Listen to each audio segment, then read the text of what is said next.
Good morning mga boss. So welcome back ulit sa ating channel. So matagal na tayong hindi nakapag-upload ng video. So ito, update ko kayo sa ginagawa naming pag-restore or pag-rebuild ng Rossi DLY 125. So ito na po siya ngayon. So, medyo matagal tayong hindi nakapag-upload mga boss dahil medyo busy tayo sa ating mga ginagawa. So bali ito na po siya. Yung last na upload natin is yung pagtanggal ng knuckle bearing, no? So ngayon ito na siya, na-assemble na natin at nagmukhang bago na siya mga boss. So papakita ko sa inyo lahat ng mga pinalitan natin dito.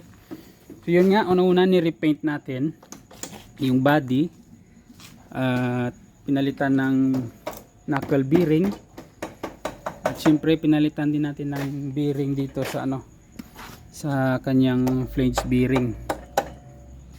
At ngayon ito, natanggal ni Kian yung shock natin kasi sumasayad yung bolt dito. Yung sa chain guard niya. Kukunin niya yan at babalik ulit yung shock.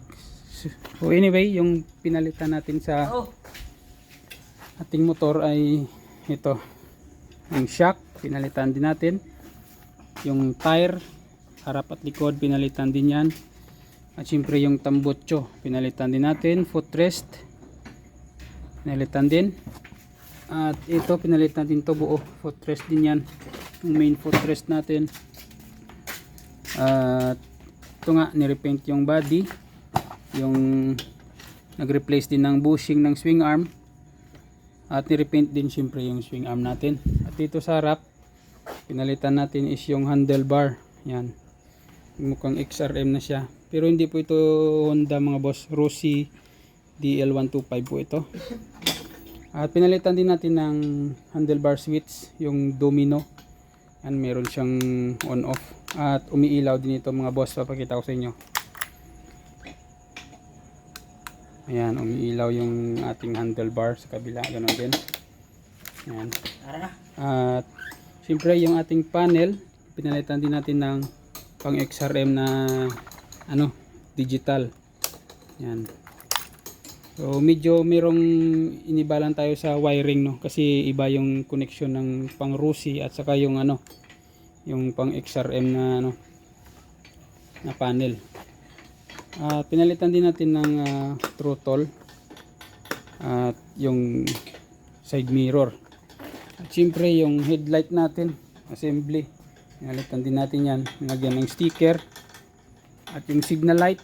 Yan. Halos lahat pinalitan dito mga boss. So, i-update ko na lang kayo kung magkano lahat yung nagastos ko, no. At syempre yung shock, front shock natin, pinalitan din. Yung brake pad. At yung carburetor, syempre.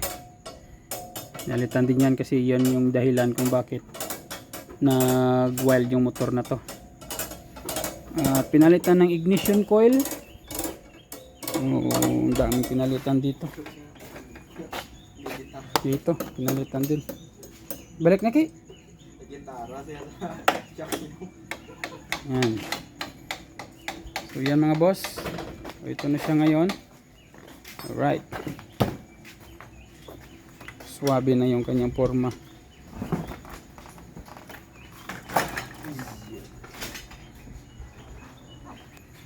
Yan.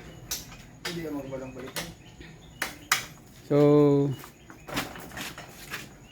kung magkano lahat yung nagastos ko mga boss, ipa-flash ko na lang sa screen para makita nyo yung lahat ng mga nagastos natin.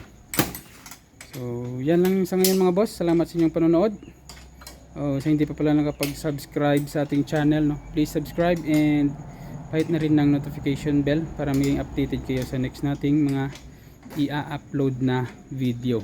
So yun pala yung mga kasama ko dito is si Boss Kian, yan yung ating second mechanic, at si Boss Kyle yung watcher natin, yung nagbabantay siyempre kung tama ba yung ginagawa ng mekaniko natin. So yan lang mga boss. God bless us all and peace out.